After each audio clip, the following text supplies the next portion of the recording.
اگر نبض بگڑتے ہوئے بگڑی ہوئی نبض کے 6 درجے ہیں، ہر بگڑی ہوئی نبض کے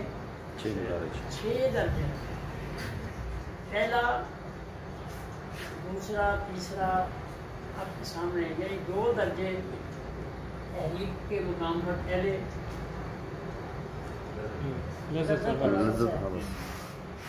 پھر جب اگلے درجے میں نبض جائے گی تو پھر تسکین والے مقام پہ خمیر پیدا ہو چکا ہے جی۔ تو اب آپ اس کو بولیں گے نا مسل دیں گے، صاف ظاہر ہے جی۔ اب مریض کی یعنی وہاں بھی قبض ہو گئی ہے کیونکہ سکیڑ ہو رہا ہے، اور تسکین والے مقام پہ جو خمیر پیدا ہو چکا ہے اس کو نکالنا بھی ضروری ہے، جو چیز نہیں نکل رہی وہ قبض ہی ہے نا جی، اب اس کو نکالنا ضروری ہے، دونوں جگہ کو آپ قبض کہہ لیں اور نہ بھی کہیں، آپ کے پاس تو ایک شکل ہے نا جی کہ ہم نے اس نبض کو سمجھنا ہے اور دعائی دینی ہے جی۔ آپ اسے مت پوچھیں کہ مجھے قبض ہے کہ نہیں ہے، اسے کیا پتا قبض کیا ہوتی ہے جی۔ اب آپ نے اس کو یہ سوال کرنا ہے جو کہ آپ کے تحریک کے مطابق ہے، بلکہ سوال نہیں کرنا، آپ نے اس کو بتانا ہے کہ اگر اس کی نبض پہلے درجے میں ہے تو آپ اس کو پہلے درجے کی علامت بتا دیں، اگر دوسرے درجے میں ہے تو پھر یہ آپ کی سوچ پوچھیں کہ آپ نے کچھ اگلی بار بھی بتانی ہے، کچھ تحریک والے مقام کی بھی بتانی ہے، کیونکہ اس کی علامات بھی کچھ ہیں جی۔ اور اگر تحریر والے مقام پہ مرد چلی گئی ہے تو آپ کہہ سکتے ہیں کہ اگر عضلاتی تحریک ہے تو آپ کہہ سکتے ہیں کہ قدرت میں تسکین ہے اور اصحاب میں تحریر ہے، تو مرض تو تحریک کے سبب ہے جی۔ آپ نے دوائی اسی درجے سے دینی ہے، آپ نے یہ نہیں بتانا کہ بھئی آپ کو قبض ہو گئی ہے، آپ کو بنا، آپ نے اپنی تحریک کے مطابق تینوں درجوں کے علامات جو ہیں ذہن میں رکھنی ہے، اس کے مطابق دوائی دے دینی ہے۔ بعض دفعہ مریض ایسا ہوتا ہے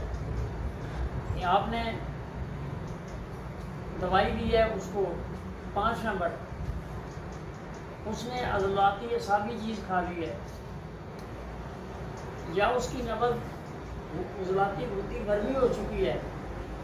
وہ پھر بھی دہی یا کوئی عضلاتی چیز پھر کھاتا ہے، اب اس کے پیٹ میں گیس ہوا بن کے اس کو پکانا آ رہا ہے، ہوا بن رہی ہے نا جی، وہ ہوا پکانے کے راستے خارج ہو رہی ہے، اب وہ کہہ دی مجھے تو پوٹیاں آ رہی ہیں جی، تو آپ نے اس کی وہ بد پرہیزی کے سبب پوٹیاں آ رہی ہیں،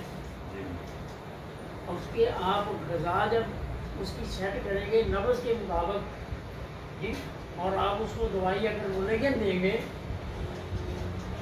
تو یہ غلط نہیں ہوگا، بلکہ اس کو جو غیر فطری جو ہوا کی وجہ سے کھانے آ رہے تھے وہ ختم ہو جائیں گے، اور اس کے تسکین والے عضو کے اندر جو بیماری ہے اس کا بھی اخراج ہونا شروع ہو جائے گا، وہ کہے گا جی میں اگر مجھے پکھانا آتا ہے، اب ٹھیک آتا ہے جی، اور میں پہلے سے ٹھیک ہوں، اگر اس کو پکھانا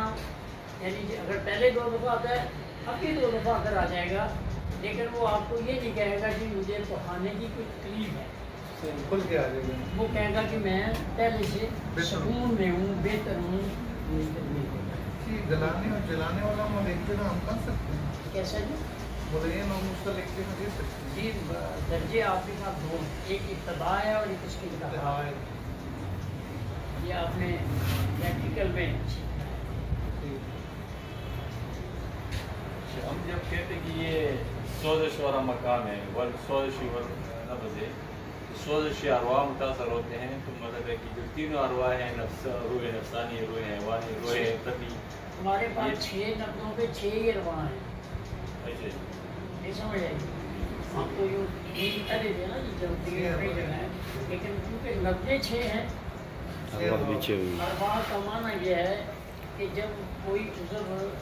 اس کو اپنے اندر ہضم کرتا ہے تو اس کے اندر جو قوت کے آثار اس عضو کے غذائی جو اجزاء اس کو ملتے ہیں اس کو ہم ارواح کہتے ہیں، برکیلا ہے، یعنی اس عضو کے لیے جو چیز ہم کھاتے ہیں اس چیز میں سے جو یوں کہہ لیں کہ جو جسم کو جذب ہونے والی ملنے والی جو غذا اس میں سے جو نکلتی ہے اس کا نام عضو ہے. نہیں سمجھ آئی؟ اگر وہ فاسد بنے گی تو ہم اس کو ریا کہہ دیں گے، اور اگر وہ لطیف ہے، صاف ہے، اچھی ہے تو ہم اس کو وہ کہہ دیں گے. جی اگر آپ کو ہمارا چینل اچھا لگا تو ہمارے چینل کو سبسکرائب کریں، لائک کریں اور شیئر کریں تاکہ ہماری طب کے متعلق ہر ویڈیو جو ہے وہ آپ تک تسلسل سے پہنچتی رہے.